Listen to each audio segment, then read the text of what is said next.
Excusez-moi, j'étais là, j'étais descendu un peu là. J'espère que cela ne vous a pas dérangé. Excusez-moi, connectez-vous, chers parents, chers amis, chers frères. Voilà, j'espère que tout le monde va bien. Aujourd'hui encore, nous allons revenir sur le cas de Guillaume Soro. C'est très important.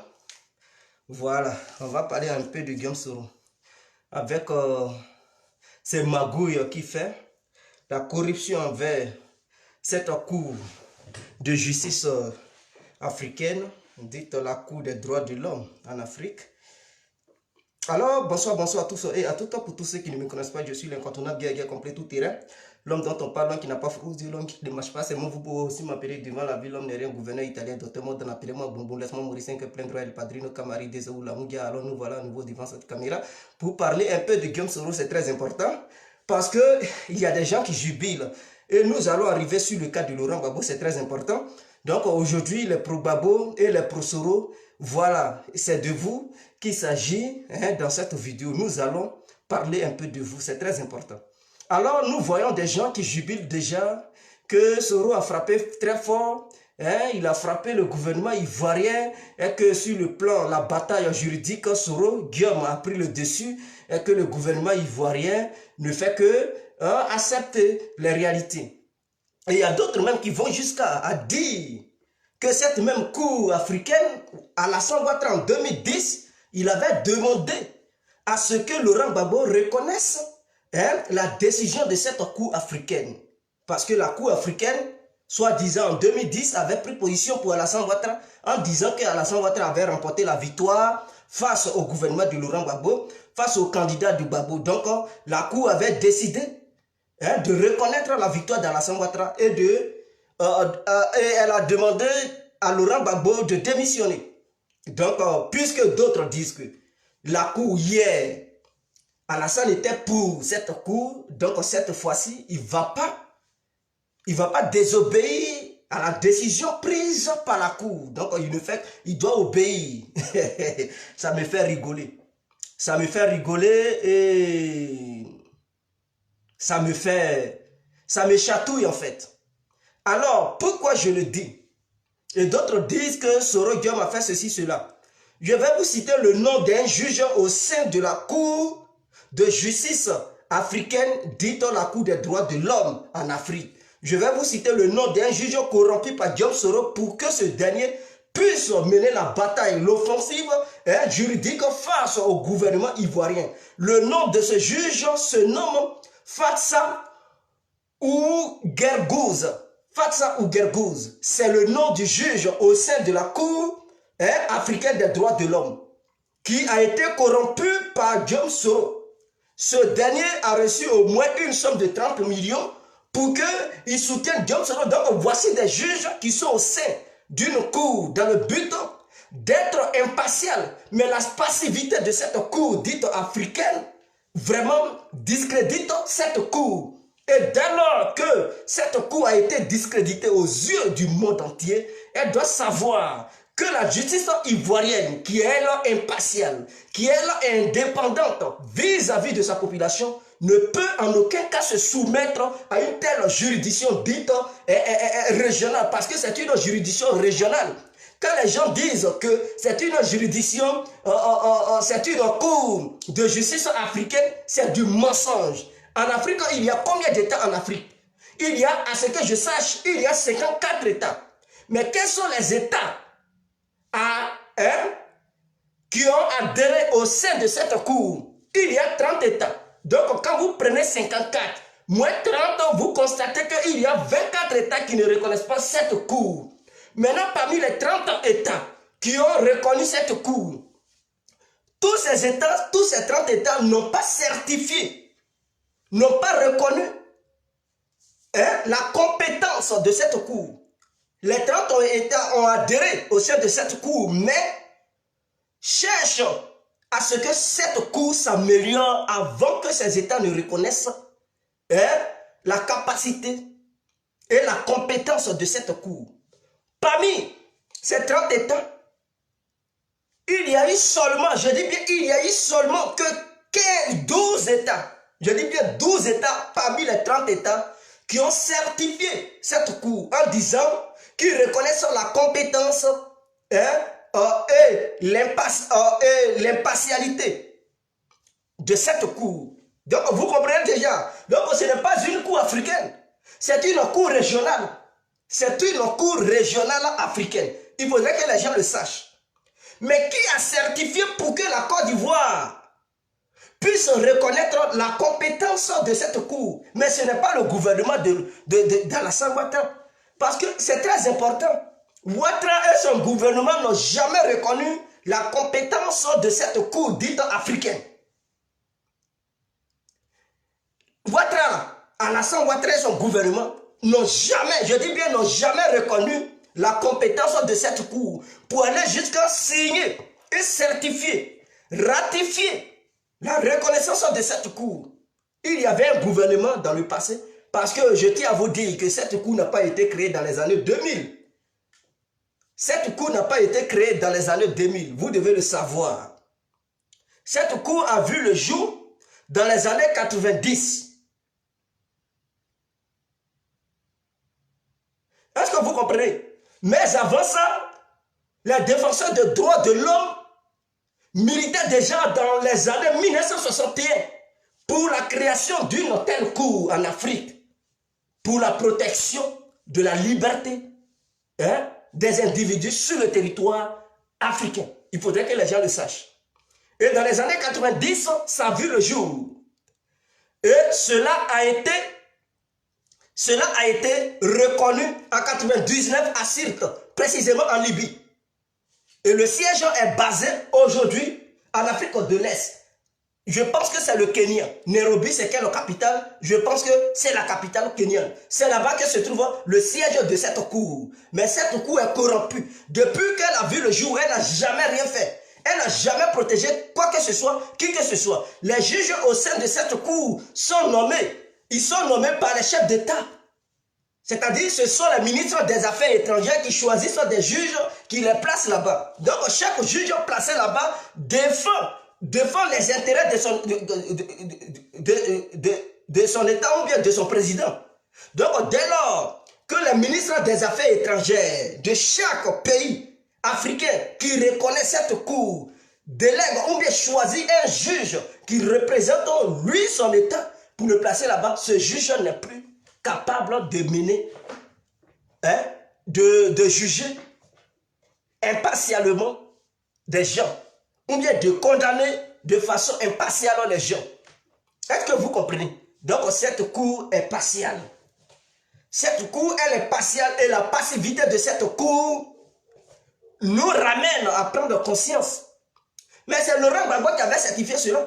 Si en 2004, il a reconnu la capacité et l'impartialité de cette cour, c'est Laurent Gbagbo. C'est ce même-là qui avait aussi choisi la CPI. C'est ce même-là qui a encore fait adhérer la Côte d'Ivoire au sein de cette fameuse cour qui a reconnu, qui a certifié. Donc voilà votre Gbagbo qui a mis la Côte d'Ivoire dans de sales draps. Il a mis la Côte d'Ivoire dans n'importe quoi. Et aujourd'hui, les Ivoiriens se plaignent. C'est lui qui nous a mis dans tout ça. C'est Laurent Gbagbo. C'est votre Gbagbo là. Qui a dit oui, la cour de justice africaine et tout, de droits de l'homme, et tout était compétente, elle était ceci, et la Côte d'Ivoire a ratifié sous le gouvernement de Laurent Gbagbo. Et c'est cette cour même qui a sanctionné Laurent Gbagbo. Il était choqué. Il dit, j'ai gagné. On dit, tu n'as pas gagné, quitte. Il pensait que en signant, en mettant la Côte d'Ivoire dans cette cour, la cour allait le soutenir. Mais il ne savait pas que cette cour était corrompue et dirigée par les Occidentaux. Pour la première fois, quand il y avait eu le congrès pour la mise en place de cette cour, ça a vu le jour, je tiens à vous le dire, il y avait une institution internationale des droits de l'homme à Genève, située à Genève. C'est cette institution plus les organisations africaines qui ont coordonné pour créer cette cour de droits de l'homme en Afrique. Donc vous comprenez déjà que cette cour, elle a été créée sous l'influence d'une institution juridique internationale basée à Genève, qui a mis ça sur pied en disant que les Africains sont incompétents pour pouvoir parler de la justice eux seuls. Donc les Européens sont venus les aider a créé cette cour. Et cette cour est influencée par les Occidentaux. Vous comprenez déjà que cette cour ne peut pas prendre une bonne décision crédible vis-à-vis des Africains. Et cette cour est juge de façon injuste. Or, nous savons que Soro Guillaume est soutenu par les Occidentaux. Or, les Occidentaux influencent cette cour de droits de l'homme en Afrique. Alors, vous connaissez déjà la décision. Puisque cette décision, on dit il n'y a rien de nouveau sous le soleil. Cette décision a été prise suite au refus des pays européens d'exécuter et de valider le mandat d'arrêt international lancé par la justice ivoirienne. Alors, cette cour, puisque l'Union européenne ne pouvait pas utiliser une juridiction européenne pour pouvoir demander à la justice ivoirienne de lever le mandat d'arrêt lancé contre Guillaume Soro, la justice européenne a dû influencer celle de l'Afrique dans le but d'influencer, pousser cette cour de justice africaine afin qu'elle, à son tour, influence la justice ivoirienne pour la cause de Guillaume Soro parce que eux, ils soutiennent Guillaume Soro. Voilà le vrai problème. Voilà le vrai problème. Donc nous ne pouvons pas reconnaître le gouvernement ivoirien aujourd'hui ne peut pas accepter qu'une cour corrompue donne une leçon de morale à la juridiction ivoirienne. Nous sommes indépendants. Je tiens à dire à cette cour, soi-disant africaine, que l'Afrique n'est pas un pays. Il faudrait qu'ils mettent ça dans leur tête. L'Afrique, là, ce n'est pas un pays, c'est un continent. Et au sein de ce continent, il y a 54 pays qui constituent le continent. Donc, l'ensemble de ces 54 pays forment le continent africain. Et au sein de ces 54 pays, il y a au moins environ 30 pays qui ont reconnu cette cour. Et il y en a 12 autres qui ont certifié pour dire que cette cour est compétente. Par contre, il y en a plusieurs qui doutent de la compétence de cette cour. Est-ce que vous comprenez? Et Laurent Gbagbo, pour se faire aimer par ses collègues africains, pour se faire aimer par la France, pour se faire aimer par les Occidentaux, il allait vendre la Côte d'Ivoire au sein de cette cour, en signant pour dire que la cour était compétente. Il avait reconnu. Donc si on veut se baser sur ça, si vous aujourd'hui, vous reconnaissez cette cour, la compétence de cette cour, c'est que Laurent Gbagbo avait perdu les élections de la manière vous voulez bien le défendre, comme quoi Laurent Gbagbo avait gagné face à Alassane et que voilà, Alassane a triché, il a été soutenu par les Occidentaux. Si hier, vous avez discrédité cette même cour, ce n'est pas aujourd'hui vous allez reconnaître la compétence de cette cour. Je m'adresse au Pro-Gbagbo. Vous qui dites que Soro Guillaume a porté un coup fatal au gouvernement de Ouattara et que la cour a tranché. Donc Ouattara doit exécuter pour libérer les prisonniers. Aujourd'hui, vous, Pro-Gbagbo, vous reconnaissez cette cour. Mais cette même cour qui demandait à Laurent Gbagbo de démissionner et que Laurent Gbagbo avait perdu les élections, votre même Gbagbo qui avait reconnu la compétence de cette cour avait refusé. Il avait dit que cette cour n'avait pas le droit de se mêler des affaires ivoiriennes. Et il avait désobéi de la décision de cette cour. Mais Alassane n'avait pas signé. Pourquoi Alassane avait soutenu la décision de cette cour face à Laurent Gbagbo? Je vous explique. Parce que beaucoup se trompent en disant que oui, hier Alassane soutenait la cour face à Laurent Gbagbo. Donc aujourd'hui, il doit exécuter la décision prise par la cour. Et donc ensuite, il libère tous les prisonniers proches de Guillaume Soro, ainsi que la levée du mandat d'arrêt, ou bien la suspension du mandat d'arrêt lancé contre Guillaume Soro. Et je tiens à vous le dire, Ouattara avait reconnu la décision de cette cour en 2010-2011. Pourquoi? Il avait reconnu parce qu'il savait que c'est Laurent Gbagbo, lui seul, qui s'était engagé à valider la reconnaissance et la compétence de cette cour, à parler de droit. Donc, Ouattara, il s'est arrangé du côté de Gbagbo en disant que mon frère Laurent, c'est vous qui avez reconnu les compétences de cette cour. C'est vous qui avez certifié. C'est vous qui avez mis la Côte d'Ivoire là-dedans. Donc la cour vous demande de quitter le pouvoir. Donc reconnaissez la décision de la cour. Mais c'est très simple. Maintenant, le tour d'Alassane est venu. La cour lui demande de reconnaître sa décision. Ouattara dit, je n'ai pas certifié, je n'ai jamais, mon gouvernement n'a jamais reconnu cette cour pour dire, oui, la Côte d'Ivoire reconnaît les compétences de cette cour. Non, Ouattara n'a pas introduit la Côte d'Ivoire là-dedans. Donc, si cette cour était contre Gbagbo hier, mais Ouattara, c'était tout à fait normal qui suivent la logique de la cour parce que c'est Laurent Gbagbo qui reconnaissait les compétences de cette cour. Donc, Ouattara dit tout simplement, Gbagbo, tu avais dit la cour était compétente. Donc, elle dit, tu as perdu, quitte le pouvoir, reconnais, exécute la décision de la cour. C'est tout à fait logique. Mais puisque Ouattara, lui, il n'a jamais mis la Côte d'Ivoire, il n'a jamais signé un papier, un petit document pour dire non, la cour est tant. Donc, la cour est douteuse. Pourquoi Ouattara va dire la cour a parlé, donc la Côte d'Ivoire va exécuter? Notre justice est impartiale. Notre justice ne peut pas accepter qu'une incompétente justice soi-disant africaine soit au-dessus d'elle. Non. L'Afrique n'est pas un État. L'Afrique est un continent. Et parmi, au sein de ce continent, il y a 54 pays. Et chaque pays a ses constitutions. Et ses règles. Est-ce que vous comprenez? Donc, en Côte d'Ivoire, nous avons notre constitution. Si nous laissons notre constitution bafouée par soi-disant la constitution mise sur pied par une juridiction africaine, mais nous, Africains, nos pays ne seront plus crédibles. Parce que les Occidentaux vont nous malmener. Ils vont faire n'importe quoi, armer des gens, créer des guerres. Et lorsqu'on va vouloir les arrêter, ils vont utiliser toujours, ils vont passer par cette cour corrompue qui est aux ordres des lobbies occidentaux pour manipuler nos pays, déstabiliser nos pays. On ne peut plus avoir une justice crédible.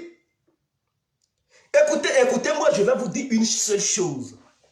Ce même fameux Laurent Gbagbo avait reconnu la CPI. Mais face à la CPI, là, Ouattara, c'est pas parce qu'une cour de justice a parlé qu'un État doit faire un lèche-cuit, qu'un État doit exécuter coûte que coûte. Et écoutez, laissez pour vous là.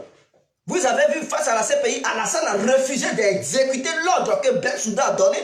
Ce n'est pas allé quelque part. Parce que l'État a le droit et la capacité de dire oui ou non. C'est clair.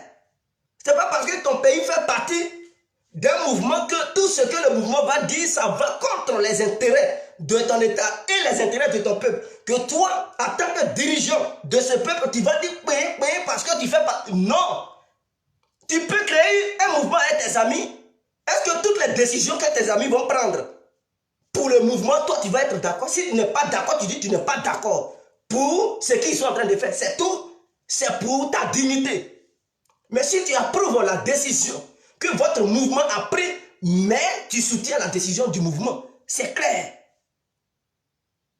Donc Alassane, face à la CPI, qui est la justice internationale, en commençant par l'Afrique et l'humanité tout entière, cette cour que Laurent Gbagbo avait dit hier qu'elle était compétente de juger tout être humain vivant sur la terre, si Ouattara dit non à cette cour, ce n'est pas une petite cour régionale dite africaine que Ouattara va trembler devant. Non, il ne peut pas trembler devant une telle cour. S'il a eu le culot de dire non à Bensouda, cette femme vampire, cette vampiresse, venue direct tout droit de la Gambie, qui met la pression sur les Africains, qui terrorise les Africains en utilisant la justice. Si Ouattara a fait front face à cette dernière, si Ouattara dit non à cette dernière, si Ouattara dit tu peux régner partout, mais ce n'est pas en Côte d'Ivoire, c'est la Côte d'Ivoire qui décide qui elle doit transférer à la CPI, qui elle ne peut pas transférer à la CPI. Donc Fatou Bensouda,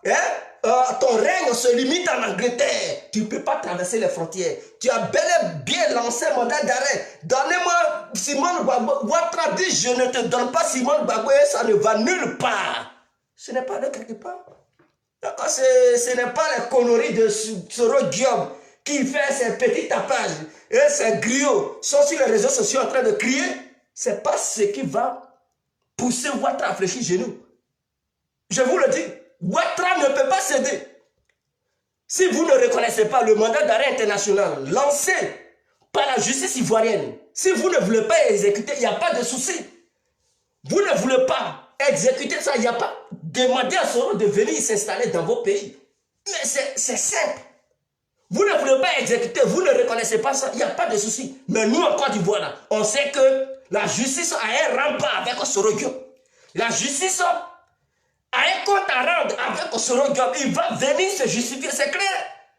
Si vous ne voulez pas reconnaître le mandat d'arrêt, il n'y a pas de souci. Demandez à Soro de venir s'installer sur votre territoire. Y a pas, quand il va faire un coup d'état sur vous, c'est là que vous allez comprendre qu'il est dangereux. Mais nous, en Côte d'Ivoire, on a compris que c'est un élément dangereux.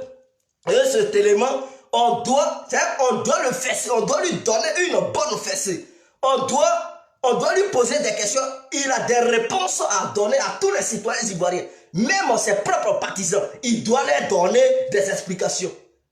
S'il se joue les ignorants, les tintins, mais un jour viendra, il doit s'arrêter devant les juges ivoiriens pour donner une explication cohérente. Ce qui l'avait poussé à casser les banques ivoiriennes, ce qui l'avait poussé à créer une rébellion au sein de notre nation, ce qui l'avait poussé à commettre des crimes contre l'humanité, des crimes économiques, des crimes humanitaires, et ce qui l'avait poussé à vouloir déstabiliser le pays à nouveau en préparant des coups d'État en dehors de notre nation, en corrompant des militaires qui sont en exercice, qui doivent être des militaires impatients. Guillaume utilisait ses militaires à sa guise pour renverser un gouvernement légitimement élu par le peuple ivoirien. Il doit donner des explications. Maintenant, vous, pays africains, si vous êtes corrompus, président africain, juge africain, procureur africain, comment on les appelle, avocats africains, avocats européens, gouvernement européen, si vous voulez conserver Soro, ça n'engage que vous, conservez-le. Mais nous, notre nation, la Côte d'Ivoire, il ne mettra pas pied là-bas. Il met pied à la Maka direct, c'est clair. Maintenant, si lui, il veut faire la prison, qu'il vienne. Qu'il vienne en Côte d'Ivoire. Il ne s'agit pas de se cacher en Europe ici pour parler, crier comme un griot. Poster des trucs sur les réseaux sociaux en remerciant la Cour. Tu vas bon la remercier, ce n'est pas à eux de lever les restrictions en Côte d'Ivoire. La Côte d'Ivoire maintient le mandat. Que tu veuilles ou pas, elle maintient le mandat. Maintenant, si la Cour de droits de l'homme africaine, cette Cour africaine ne veut pas, et qu'elle est trop fâchée, mais qu'elle bat le nom de notre pays, c'est clair. Qu'elle bat le nom, on finance, non, la Côte d'Ivoire finance. Si elle bat, on ne finance plus. On ne finance pas, et puis ça ne va nulle part. Si la Côte d'Ivoire ne fait pas partie de cette Cour, on ne va pas mourir. On demeurera toujours ivoirien. C'est clair. Donc, il faudrait que les militants de Guillaume Soro le sachent. Et moi, mon appel, je demande au gouvernement ivoirien de ne pas céder face à cette petite, je ne sais pas, face à cette cour. Si Ouattara n'a pas cédé devant la CPI, concernant l'affaire de Simone Gbagbo, ce n'est pas cette petite cour régionale dite africaine qui va faire trembler Ouattara. Il y a des gens qui disent Ouattara tremble, Ouattara. Vous connaissez Ouattara pour qui tremble devant un bout d'homme appelé Guillaume Soro qui corrompt les juges de cette petite cour-là. Vous pensez que Ouattara il est l'ami de Guillaume Soro pour qu'il puisse trembler? Il ne peut pas trembler. Alassane ne tremblera ni aujourd'hui, ni demain, ni pour toujours. Vous devez le savoir. Alassane demeure Alassane. Soro Guillaume, sa force c'est en Occident, sa force ce sont les réseaux sociaux. Mais en dehors de ça, il n'a aucune force en Côte d'Ivoire. C'est tout. Il peut gueuler. Si cela peut consoler son moi, il n'y a pas de souci. Soro Guillaume, console-toi. En postant des choses, je ne sais pas. Ce sont des pubs que tu fais pour que les médias parlent de toi. Mais en dehors de ça, ton règne là, ça se limite au sein de la Cour des droits de l'homme africain.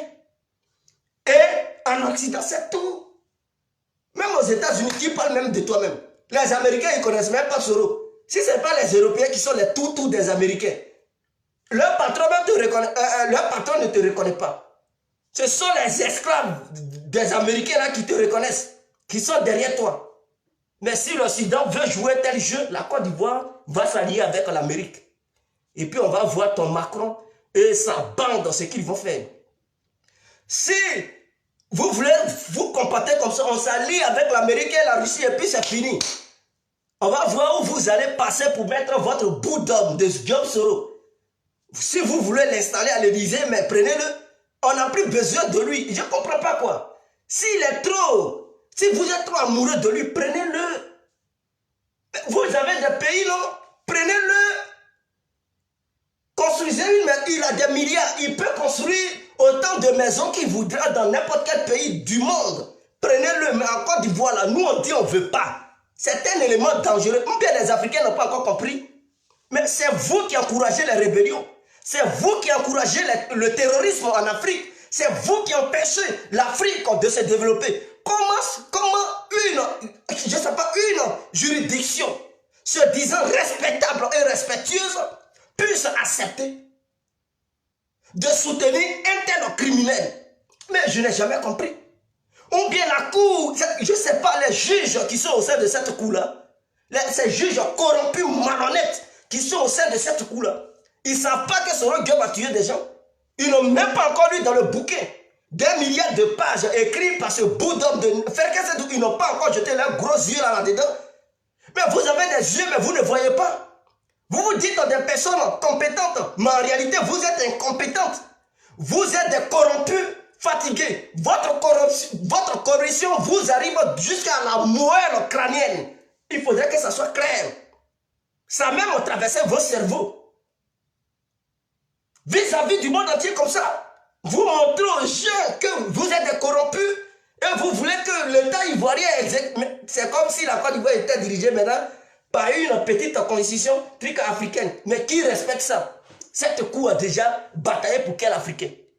Cette cour moribonde qui est là, c'est pas devant elle, les Africains sont maltraités, vendus dans les pays du monde. Pourtant, elle a été créée pour le bien-être, la liberté et le droit de l'homme en Afrique. Cette cour a une fois défendu le noir. Regardez-moi des insanités comme ça. Mais c'est vous qui encouragez l'esclavage. Mais ces mêmes noirs ont été vendus en Libye. Cette cour a condamné l'État libyen. Mais n'est-ce pas, il y a un gouvernement en Libye? Est-ce que cette cour a poursuivi l'État libyen? Cette cour ne l'a jamais fait. Quand les Africains sont maltraités au Maroc, cette cour a une fois porté plainte contre le gouvernement de Mohamed VI au Maroc. Elle ne l'a jamais fait. Mais elle est là pour droit des gens, des droits d'hommes et des libertés. Mais devant cette cour, on massacre les Noirs. Mais le Maroc fait partie de cette cour. Je dis à vous le dire. La Libye là, fait partie de cette cour. Et c'est en Sirte, c'est-à-dire le village de Muammar Kadhafi. C'est là-bas, ça a été validé en 1999. Je dis à vous le rappeler. Le siège est basé à Nairobi. Mais quand c'est Libyen, ils maltraitent nos soeurs et nos frères. Mais cette cour est où? Est-ce qu'elle a une fois porté plainte contre le gouvernement libyen? Elle a une fois porté plainte contre le gouvernement marocain? Elle a une fois porté plainte contre le gouvernement tunisien?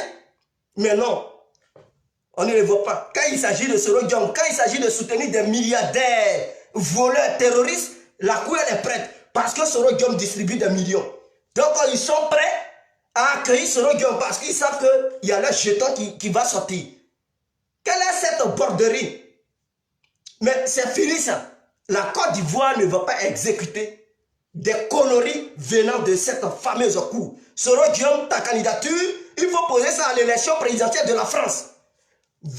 Les Français vont t'élire comme président. Va faire concurrence à Emmanuel Macron. En Côte d'Ivoire, là, il n'y a pas ton concurrent là-bas. En Côte d'Ivoire, on n'a pas besoin de djihadistes. En Côte d'Ivoire, notre système politique ne permet pas à des terroristes, à des coups d'étatistes d'être candidats. Parce que accepter la candidature d'un voyou, accepter la candidature d'un grand voleur, un casseur de banque, oui, des banques nationales ivoiriennes, quelqu'un qui détourne des milliards du peuple ivoirien, accepter sa candidature, c'est de promouvoir le voyoutisme, la voyoutocratie, c'est de promouvoir des tentocrates. Donc nous ne pouvons pas, j'invente des mots, c'est très important parce qu'avec Soro Diop, il le faut. Donc nous ne pouvons pas accepter un tel individu. Accepter sa candidature, c'est aussi de donner, aussi, de montrer la voie aux autres Ivoiriens pour leur dire, pour émerger dans notre État, dans notre pays. Voilà ce qu'il faut faire. Il faut prendre des armes, il faut casser les banques, faire des rébellions, tuer des gens. On ne peut pas accepter cela. Il faudrait qu'ils rendent des comptes aux gens. Mais en mettant sur Alassane Ouattara, Parce qu'il fait de la diffamation. Ce Guillaume, il doit répondre aussi. Je tiens à vous rappeler. Parce que lorsqu'il avait fait son interview au sein d'un restaurant à Paris, où il avait invité beaucoup beaucoup de journalistes, il avait dépensé plusieurs millions. Il avait dit, mais dans cette histoire de la rébellion, il n'était pas seul. Et qu'Alassane Ouattara savait quelque chose. Donc c'est une diffamation. C'est une diffamation. Et son collègue Franklin Yamsi, ce dernier, ce Camerounais, qui suit Soro Guillaume, on dirait un esclave parce que Soro Guillaume lui donne de l'argent. Il le suit comme s'il n'avait plus de dignité, ce mec, qui a fait sortir, je ne sais pas, un petit bout de papier là, sur lequel il était en train de lire, en disant que non, c'est Soro Guillaume qui lui avait confié ses secrets. Comme quoi Alassane était au courant et tout. Ouattara n'a jamais été ton collaborateur. Faut pas mentir, tes conneries, faut pas te mélanger avec Alassane. Il n'y est pour rien. Donc non seulement on te poursuit pour des bêtises et toi, tu veux faire impliquer le président ivoirien. C'est-à-dire, tu es là, nuit l'image. L'image et la dignité même du président de la République de Côte d'Ivoire. Mais tu dois te justifier. Parce que tes bêtises que tu as rencontrées aux Ivoiriens et à l'humanité tout entière, au monde entier, toi, Guillaume Soro, tu dois comparaître devant un juge compétent. Je dis bien compétent. Tu n'auras plus affaire à Dou Richard. Parce que lui, c'est procureur. Tu auras affaire à un juge compétent en Côte d'Ivoire. Tu dois te justifier. Où est quand Alassane Ouattara t'avait financé pour commettre des crimes contre tes frères ivoiriens et tes soeurs ivoiriennes? Parce que tu as dit que tu n'étais pas seul et qu'Alassane était impliqué. Il faudrait que tu argumentes. Tu argumentes mot à mot. Mot à mot pour démontrer aux Ivoiriens qu'Alassane était impliqué. Alors, si tu n'as pas d'argument et de preuves, alors Soro Guillaume la makatata. Parce que le grand Woudi de maman, Laurent Gbagbo, l'homme qui tient de vrais discours, c'est lui-même qui t'a formé à la Sorbonne. C'est lui qui t'avait permis d'être au devant de la FESI. C'est lui qui t'avait aidé à devenir secrétaire général de la FESI. Lui qui était ton patron. Laurent Gbagbo qui t'avait incarné. Lui chez qui tu as eu cette compétence d'un orateur. Lui qui t'avait boosté. Lui chez qui tu as appris. Lui qui a été ton maître. Lui qui est le maître de la parole. Parmi les hommes politiques, Laurent Gbagbo, il avait dit aux Ivoiriens qu'il allait compromettre Ouattara le jour du face-à-face, lors du débat télévisé. Le Woudi n'a pas été capable de démontrer cela. Oh, le Woudi a été ton maître. Si ton maître n'a pas été capable, parce qu'il avait autour de lui tout ce qui était compétent, les services secrets, il y avait de l'argent, l'armée, et même parmi vous, il y avait des gens qui coopéraient avec lui. Donc au sein de ta rébellion, il y avait des gens qui étaient au courant de tout ce qui se passait au sein de la rébellion. Même à un moment donné, il a coopéré Laurent Gbagbo. En aucun cas, aucune preuve n'est venue de la rébellion disant qu'Alassane Ouattara était le père de la rébellion. Et toi, Soro Guillaume, tu as accusé Alassane Ouattara aux yeux des Européens. Ici en Europe, oh, tu es le même Guillaume Soro qui venait dans les médias pour dire que Alassane Ouattara fait des coups d'État ne fait pas partie de son ADN. Hier, tu chantes de bouche pour dire non, il était au courant et que vous étiez complices. C'est une diffamation. Tu dois répondre de ça. Et Ouattara ne va pas laisser ça. J'ai dit, Ouattara, toutes ces plaintes-là sont en Côte d'Ivoire. Toutes ces plaintes seront portées contre ta personne. Et tu vas venir expliquer aux Ivoiriens. Où est-ce que tu avais eu l'argent pour financer ta rébellion? Où est-ce que Ouattara t'avait financé pour tuer les Ivoiriens? Où est-ce que Ouattara avait fait des réunions avec toi? Où est-ce que Ouattara t'avait recruté? Où tu vivais? Qui t'avait recruté? Qui t'avait demandé de te proclamer porte-parole des rebelles? Qui t'avait demandé d'écrire un grand roman de 1 milliard de pages? Tu vas venir expliquer ça aux Ivoiriens. Si tu penses que c'est de l'amusement, Mais vas-y en Côte d'Ivoire. Il ne faut pas rester en France pour penser que tu as gagné.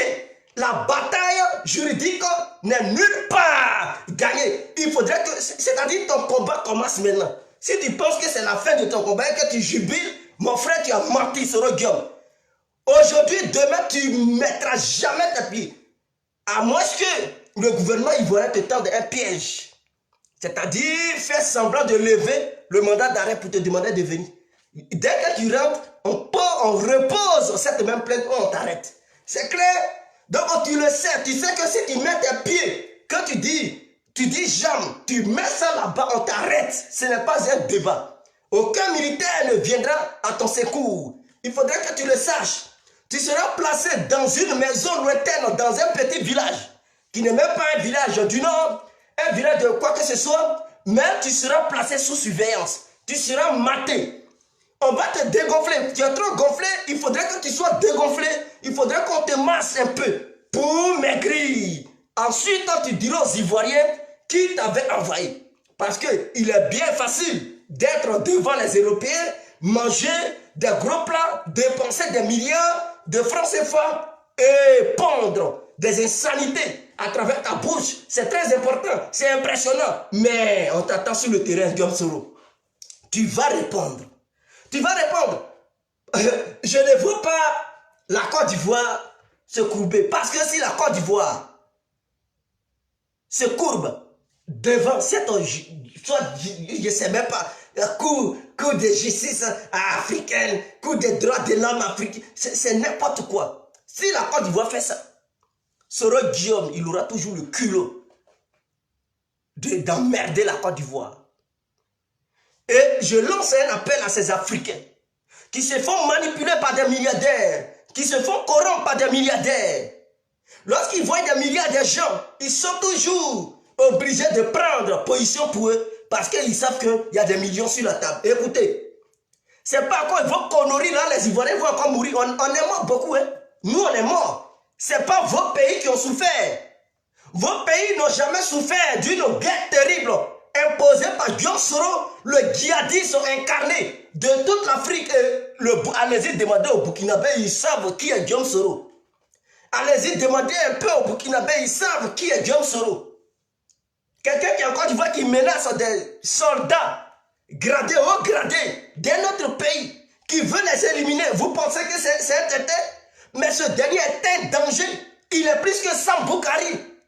Il est plus que même Aboubakar, le chef de Boko Haram. Mais il est un patron. Et un homme comme ça qui est puissant, qui a de l'argent, qui peut financer n'importe quoi pour déstabiliser un pays, vous le soutenez. Vous voulez encore que les Ivoiriens meurent? Vous voulez la mort des Ivoiriens? Si Gbagbo est dans ce pays, c'est un bout d'homme, Soro Guillaume. C'est lui, s'il n'avait pas mené guerre en Côte d'Ivoire là. En 2010, les élections allaient bien se passer. Parce qu'il n'allait pas avoir de division entre les Ivoiriens. Et cette guerre, entre le duel Alassane Gbagbo, les Ivoiriens allaient trouver une entente parfaite pour éviter une telle guerre. Mais c'est parce que Soro Guillaume avait alimenté les tensions.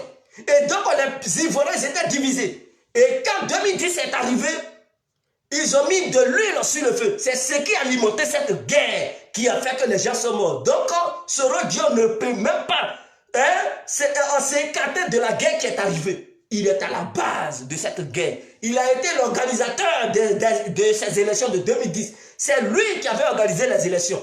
L'argent lui avait été donné pour organiser les élections de 2010. Il a mal organisé les élections. Il n'a pas été capable. Il n'a pas été compétent. Et c'est quelle compétence il va nous montrer? Non, je vais être candidat. Tu penses qu'on se lève un bon matin pour être candidat? Parce que tu as pu casser des banques en Côte d'Ivoire? Parce que tu as tué des Ivoiriens, donc maintenant il veut gouverner le peuple qu'il avait tué hier, Soro. Mais il faut te réveiller un peu quand même. Soro, on dirait que tu es dans un coma profond. Réveille-toi un peu. Parce que l'heure n'est plus à la plaisanterie. Où on voit notre pays émerger. C'est une concurrence mondiale. Chaque pays, chaque nation veut progresser dans l'émergence. Et cette pandémie qui vient de frapper l'humanité tout entière, il faut des candidats compétents. Parce que si on s'amuse, on s'hazarde à mettre des tintins des incompétents, mais nous allons être la risée de tout le monde, de l'humanité tout entière. On va souffrir. Il faut des gens compétents pour redresser l'économie et encore investir davantage pour pouvoir redonner de l'emploi parce que cette crise qui est venue a créé la perte des emplois. Des gens sont partis au chômage. Il y a des gens qui ont perdu leurs emplois et les banques ivoiriennes vont avoir du mal à bien fonctionner parce que l'économie ne va pas bien à cause de cette pandémie. Et tu penses que on va quitter dans cette année qui est une année qui a été vraiment calamiteuse pour toutes les nations du monde. On va confier notre belle nation à un incompétent Diom Soro. Est-ce que tu as la compétence? Tu as la compétence? Tu as fait quoi déjà dans ta vie? Qu'est-ce que tu as fait? Si ce n'est pas de financer les presses pour tenir des gros discours. En dehors de ça, tu as fait quoi? Soro Diom, au nord même, dans ton fief, là, tu as fait quoi là-bas au nord? Les nordistes, vous appelez les nordistes, vous leur demandez, Soro Diom a réalisé quoi là-bas? Ils vont dire, il n'a rien réalisé. Et ils s'en vont les blaguer avec 2 puits, 3 puits. Et ils disent, j'ai investi. Mais tu te fous des Ivoiriens, ces puits, tu t'en vas mettre là-bas pour dire aux gens que tu as investi. Ah, Diom Soro. Tes amis créent des grandes sociétés pour embaucher au moins, je ne sais pas, 10 000 personnes, 20 000 personnes, pour leur permettre d'avoir de l'emploi. Toi, c'est puis, donc tu t'en vas faire là-bas. Il fait 2 pompes là et puis il prend des photos, il dit j'ai investi. Mais tu penses que si n'importe quel pays faisait puis toi, tu allais avoir l'aisance dans laquelle tu es en ce moment, en Paris, cette belle vie que tu mènes dans les hôtels luxueux que tu dors là, tu allais dormir là-bas. C'est parce qu'ils n'ont pas fait depuis que tu es là-bas, ça te plaît, non? Mais pourquoi tu n'as pas investi au nord? Ce pillage, tu as manipulé enfin des gens. Ils ont moins cadeau. D'autres sont devenus des handicapés. Tu leur as donné quoi? Rien du tout. Tu n'as rien donné à ces gens-là. Et tu farotes avec l'argent volé. Les banques ont payé. Mais Soro Diom, tu as le culot quand même. Hein? Tu n'as rien foutu en Côte d'Ivoire. Tu veux que les Ivoiriens te soutiennent pour devenir et dire à tes cyberactivistes là de se calmer. Parce que là, nous ne sommes pas dans un rêve. De nos jours là, je dis bien de nos jours, l'heure n'est plus à la plaisanterie, l'heure n'est plus aux petites guéguerres, l'heure n'est plus à des candidats incapables. Non, l'heure est à la vitesse de croisière. Et donc, il nous faut des candidats brillants, des candidats intelligents, intellectuels, qui ont des compétences. Non seulement tu n'as pas terminé tes études, moi-même ma fille, là, elle a déjà sa licence. Tu vois, Soro, oh, toi tu n'as même pas eu licence. Il fallait que Paris t'aide parce que Paris veut t'installer comme président. Tu as fait tes magouilles, ils t'ont donné un petit diplôme. Parce qu'il faudrait que tu aies au moins, tu sois présentable vis-à-vis de l'humanité. La France a troupatouillé les choses pour te donner un petit diplôme et tu as pris photo, on dit Soro a eu son diplôme à l'université à la Sorbonne de Paris. Tout ça pour que tu deviennes président. Tu penses que ton petit jeu, on ne voit pas? Moi, ma fille, elle a déjà eu sa licence. Elle n'a pas eu besoin de Paris pour avoir quoi, le soutien du gouvernement. Et elle va encore continuer. Elle va continuer. Donc, devant une petite fille, tu n'as pas été capable d'avoir ce que tes amis ont eu. Ils ont claqué le doigt comme ça. Tu as déjà redoublé. Moi, ma fille, elle n'a pas redoublé. Depuis CP1, on lui a même fait sauter des classes. Je tiens à te le dire parce qu'elle est plus instruite que toi. Ceux d'elle a eu son entrée en 6e, elle n'a même pas fait CM1, CM2. Ceux d'elle a passé son entrée en 6e, elle a eu ça. 5e, elle passe son BEPC, elle tape ça. Elle n'a pas fait 4e. 5e, elle a eu son BEPC. Dès qu'elle a eu son BEPC, première année, en 3e, parce qu'elle n'a pas eu moyen d'orientation, puisqu'elle n'a pas fait 3e. Donc, elle faisait maintenant la 3e pour avoir truc d'orientation. Elle passe le bac, elle est en 3e et puis elle frappe le bac. Toi, tu peux le faire. Tu peux le faire. Tu es incapable, tu ne peux même pas le faire parce que tu n'as pas les compétences. Au contraire, tu doublais. Et tu dis, non, on m'avait mis en prison, raison pour laquelle. Mais quelqu'un qui connaît papier, on peut t'enfermer quelques mois. Est-ce que la prison... Mais vous regardez-moi des gens comme ça. Quand tu connais, tu connais. Tu connais, tu connais. Il n'y a pas histoire de prison. C'est parce que tu ne connais rien. Quelqu'un qui double, qui est incapable, quand on lui demande de tenir le discours, fait 6, c'est là il est prêt. il crie parce qu'il règne dans le désordre. Vous comment sa rébellion n'a pas commencé maintenant. Soro la Kalash, c'est depuis l'université. Mais il n'était même pas encore étudiant. Et il s'aimait la terreur. Il terrorisait ses propres profs. Il faisait du vandalisme au sein de ses écoles, de l'école où il était. Un bandit notoire comme ça. Donc lui-même, il est né pour être sanguinaire. Mais vous les Ivoiriens, vous, je ne comprends pas. Tellement Alassane vous énerve. Tellement vous avez la haine contre Alassane. Vous voulez mettre un vampire au pouvoir. Mais selon Guillaume est un vampire, un buveur de sang humain. Ce mec est un danger national. Mais si vous le mettez, mais vous pensez que ce mec, il va dialoguer avec les opposants? Mais vous avez la chance que Alassane, c'est lui. Il ne tue pas les opposants. Mais Soro Diom, il va les fusiller et puis ça ne va nulle part. Mais ce petit gros est un dictateur. Mais vous ne le voyez pas. Quand il était dans la rébellion, est-ce qu'il a donné le lait à Ibé? Non seulement il a éliminé Ibé, il a éliminé les proches d'Ibé. Et puis ce n'est pas allé quelque part. Donnez-lui un peu, il ne serait-ce qu'une petite seconde. Et vous allez voir, tous ceux qui sont opposants, ils vont disparaître un à un. Il va les allumer. Parce qu'il n'aime pas la concurrence. Guillaume Soro n'aime pas la concurrence. Il veut être seul. Il est égoïste. Son ego prime sur tout. Il ne veut pas le socialisme. Il ne veut pas faire du social. C'est un bandit et un danger. Un homme comme ça, au sommet de votre état, vous êtes mort. Parce que tous les pays qui sont voisins à vous vont souffrir, ils vont vous détester. Ils vont éliminer aussi vos concitoyens. Parce que Soro, imaginons Soro président en Côte d'Ivoire, mais le Burkina est foutu. Le terrorisme va être galopant au Burkina. Il aura des attaques parce qu'il va vouloir mettre son poulet au Burkina comme dirigeant. Et il va faire de la Côte d'Ivoire la base arrière de tous les djihadistes des Touaregs. Il va déstabiliser non seulement aussi le Mali. Parce que il va... Vous ne connaissez, même le Ghana ne sera pas en paix. Le Libéria, même ça sera la merde. Parce que la Côte d'Ivoire sera la plateforme tournante de tous les terroristes. Parce que Guillaume Soro, ils ont les parrains qui seraient au pouvoir. Et il va les protéger. Ça ne va nulle part. Il va les protéger. Il va les protéger. Est-ce que vous comprenez? Donc voilà le vrai problème. Nous ne pouvons pas accepter de mettre un danger au sommet de notre État. La Côte d'Ivoire a dépassé ça. Les années 2000, on a souffert. Dans les années 90, on a souffert. On le sait, on le reconnaît parce que les Soro Guillaume étaient devant les étudiants. Ils ont semé la terreur au sein de notre nation. Ils ont brûlé combien de bus? Mais est-ce que Soro Guillaume connaissait le prix d'un bus en Côte d'Ivoire? Mais cela ne l'avait pas empêché de demander à ses concitoyens élèves d'aller mettre du feu dans les bus de Côte d'Ivoire. Ils ont brûlé les bacs. Ils ne savent même pas comment les gens ont fait pour acheter leurs petits bacs, pour faire leur petit commerce. Soro envoyait les étudiants pour brûler ces bacs. Il envoyait les étudiants pour brûler les taxis. Oh, ils ne connaissaient même pas le prix d'un taxi. Et ils ont brûlé voitures des gens. Donc la voyousie de Soro n'a pas débuté hier. C'est depuis les années 90 que ça a débuté. Pendant qu'il était encore au collège, il a semé la terreur. Il a fait que Oufoué n'a pas... C'était des gens. Il n'était pas encore secrétaire général au temps d'Oufoué.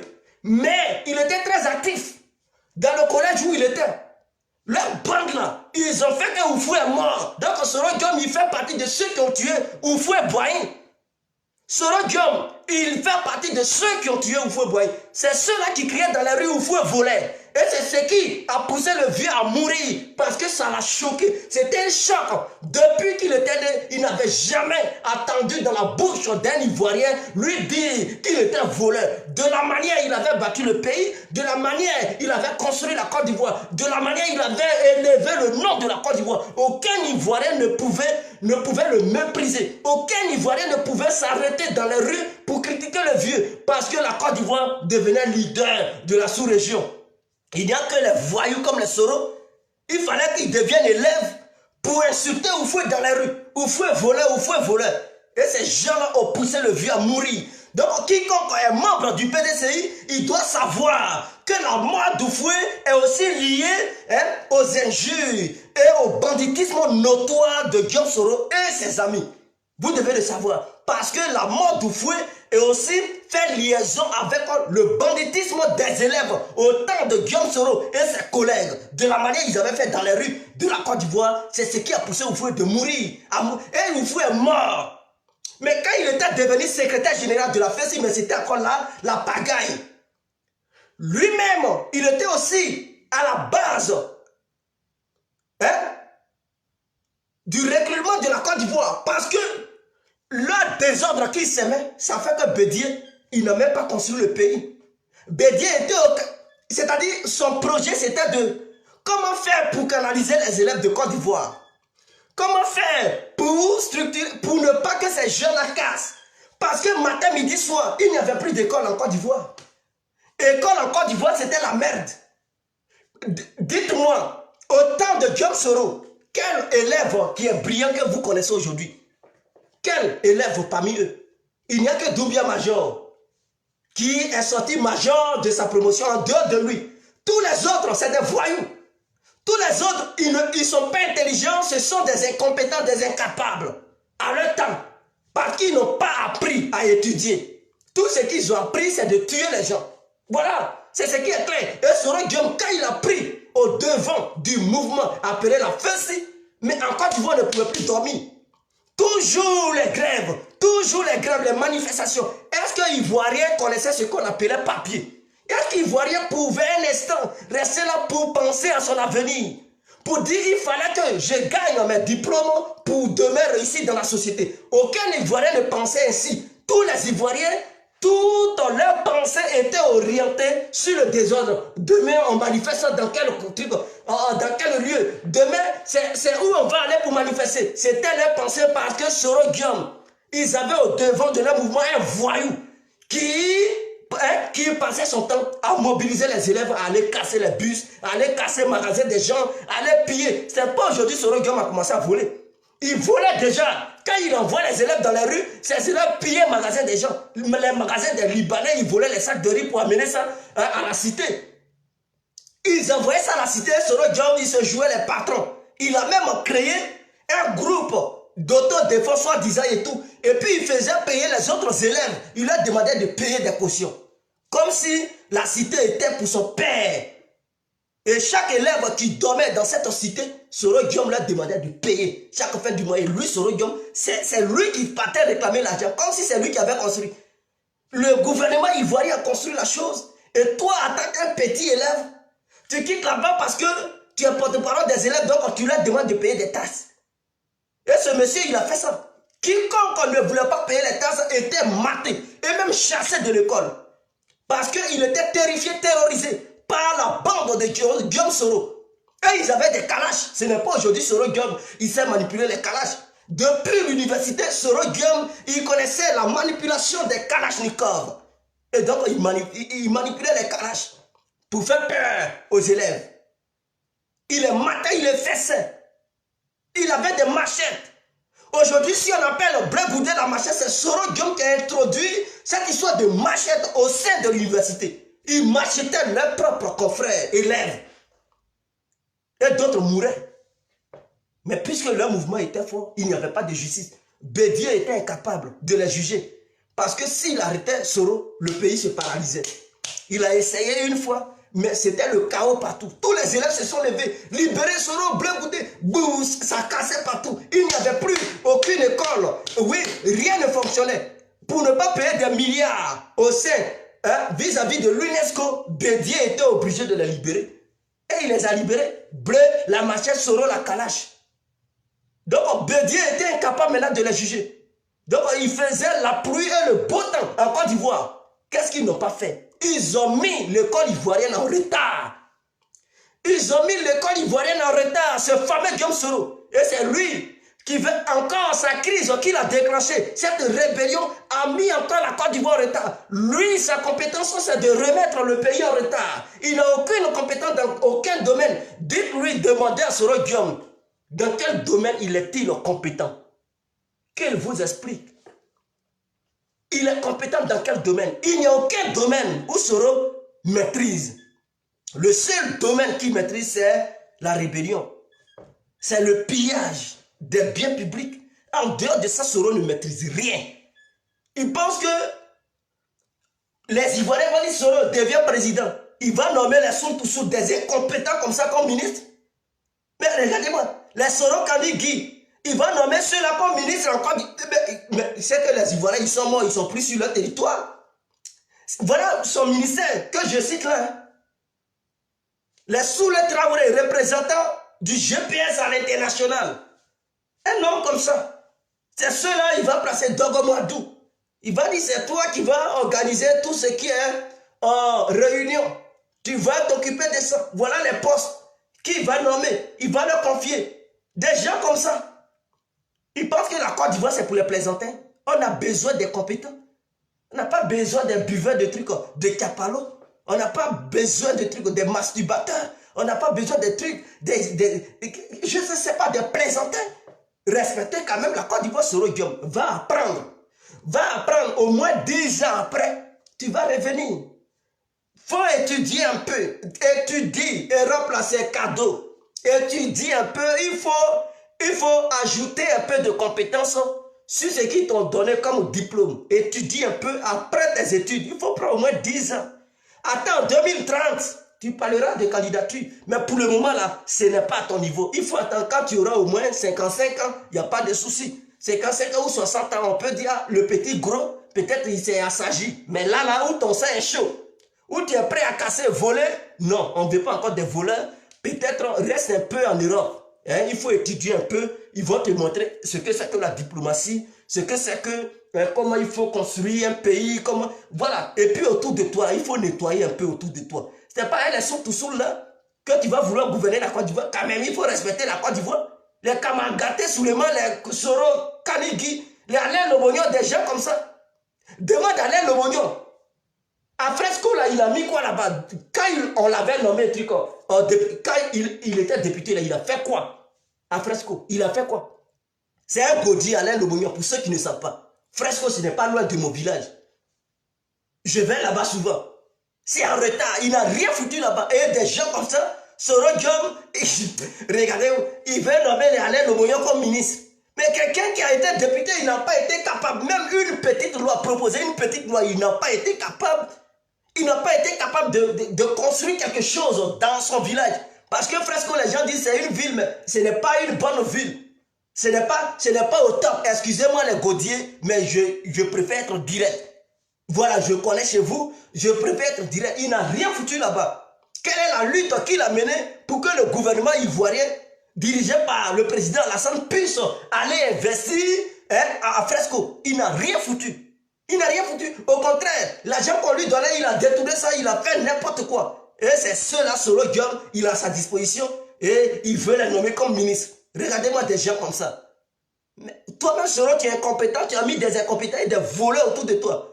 Au moins, si tu es incompétent, et qu'autour de toi, on sait qu'il y a des bonnes personnalités, des bonnes personnes, que ces gens-là soient âgés ou moins âgés, peu importe. Mais des gens qui sont sérieux, des gens, je dis bien des gens qui sont sérieux, capables d'apporter quelque chose à notre nation. Si ces gens-là étaient autour de toi, on allait dire, ok. Mais tu as mis des présenteurs, des voleurs autour de toi, on a vu. Ils ont été ministres, ils n'ont rien foutu. C'est ceux-là que tu nous proposes comme ministre.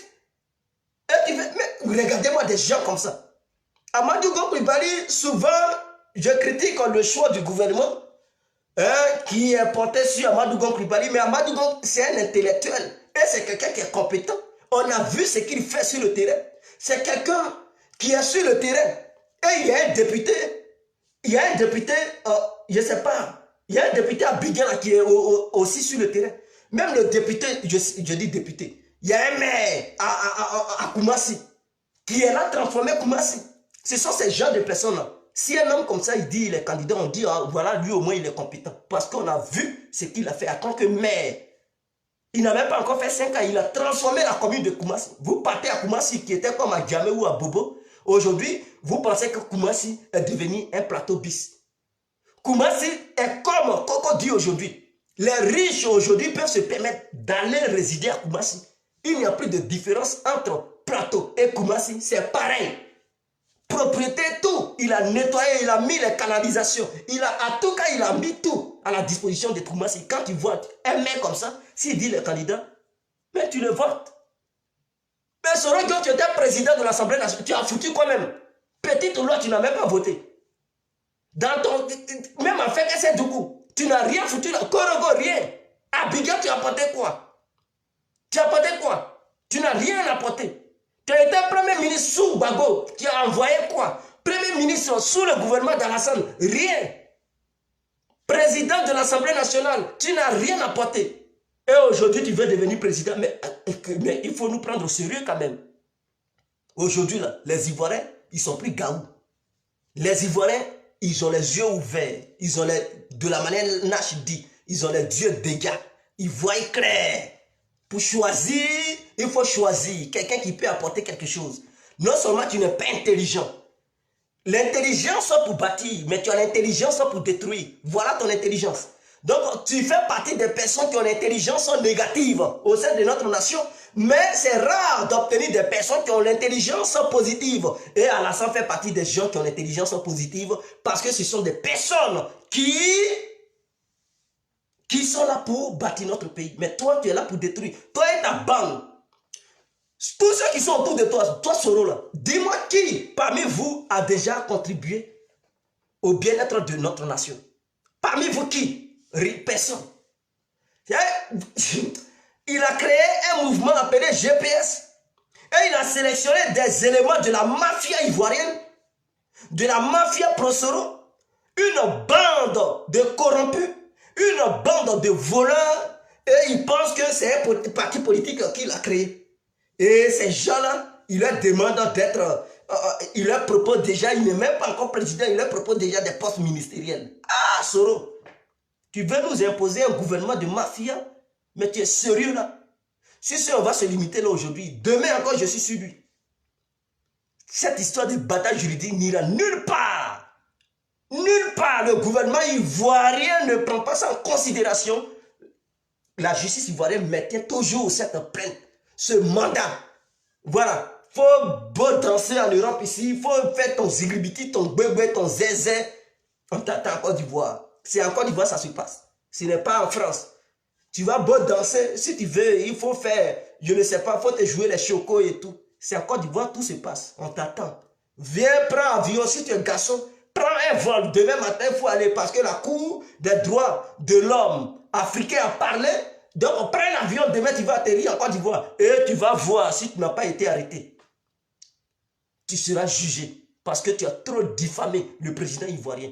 Tu as trop insulté la Côte d'Ivoire. Tu as trop dénigré les Ivoiriens. Tu as trop méprisé le peuple ivoirien. Tu as trop fait souffrir le peuple ivoirien. Et on n'en veut plus. On n'a plus besoin de ça. On veut mettre fin à ça. Soro, éloigne-toi 10 ans au moins. Va apprendre, va te cultiver, va t'assagir, va faire quelque chose. Il faut avoir une spécialité dans ta vie. Une spécialité positive et non négative. Parce que ta spécialité, c'est de tuer les gens, commettre des crimes, déstabiliser, faire des coups d'état, voler et tout. On n'en veut plus. On veut Soro Gueye qui va apporter quelque chose de positif. C'est ce qu'on veut. Mais Soro Gueye qui s'est entouré de mafia, une bande d'escrocs, non, on n'en veut plus. Écoute, éloigne-toi, quitte la scène politique ivoirienne. Écoute, tu es né là, tu n'es pas né président. Éloigne-toi.